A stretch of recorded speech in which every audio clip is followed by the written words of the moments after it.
G'day everybody, this is Johnny Seville from Acorn Wealth Corp here with your executive summary updates for Friday, May 15th.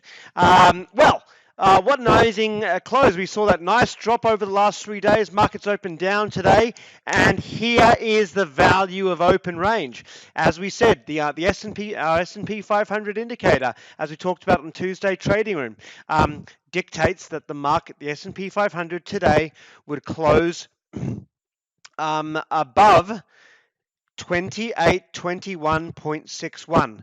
So the market's dropped sharply over the last few days. Today went as low as 2766, and then open range sucked it back up like a magnet. This is the beautiful thing about open range, because knowing that open range rules would suggest that the market's needed to close there, because we always go forward believing open range. Whether it works or doesn't, we always hold those rules in our focus, right? So we don't try to second guess them, as we talked about a lot about on Tuesday. So the rule said, assuming open range is going to be correct, that that it was going to kind of have a magnet effect and pull it back up into open range by the end of the day, and that's what we saw. We saw the market go down all the way to, what was it? Again, how far below open range? So 28.21. The low down to 27.66. Yeah, so I mean almost 60 points below open range, and then straight back up and closed inside that open range signal. So again, really cool application of how open range works, seeing how that was able to determine that despite the lows of today, it pulled it back up into that zone. Really cool stuff with open range there today.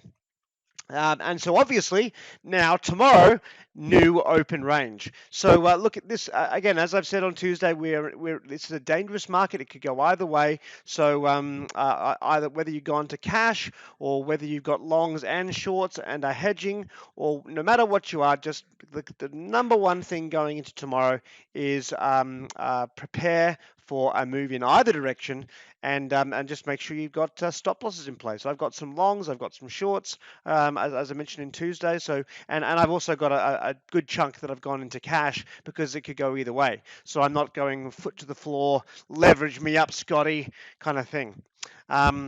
So that's that.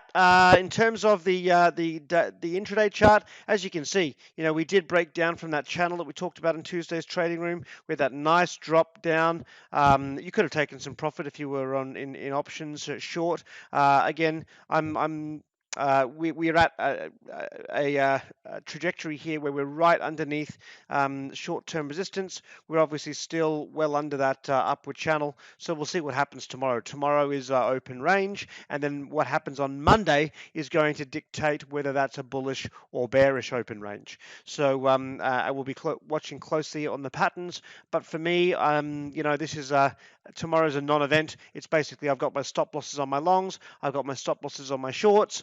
So really until Monday afternoon, I'm not going to be looking to really do much at all, because we're in a low probability zone. So I'm not going to chase longs, I'm not going to chase shorts. And again, we mentioned that on Tuesday. So this is a good time to kind of chill, relax, enjoy your weekend, and wait till open range sets on Monday.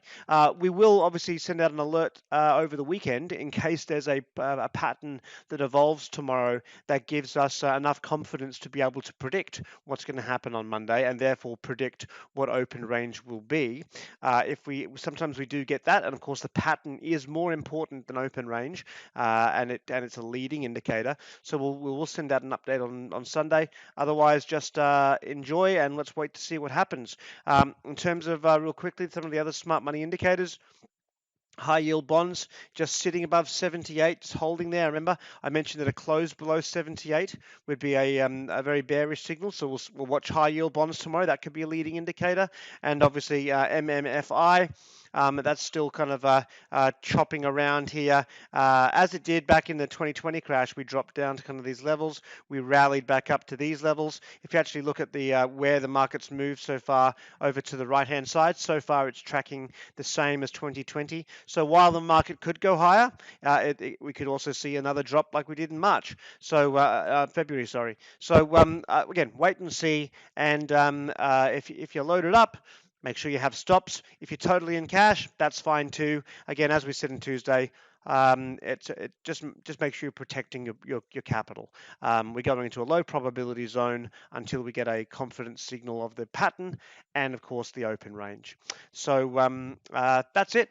I've got a whole bunch of updated stop losses in the email tonight that came from Greg as well as myself, and I think Greg updated you on a lot of those in Trading Room. So I hope you have an awesome weekend and happy trading, everybody. Cheers.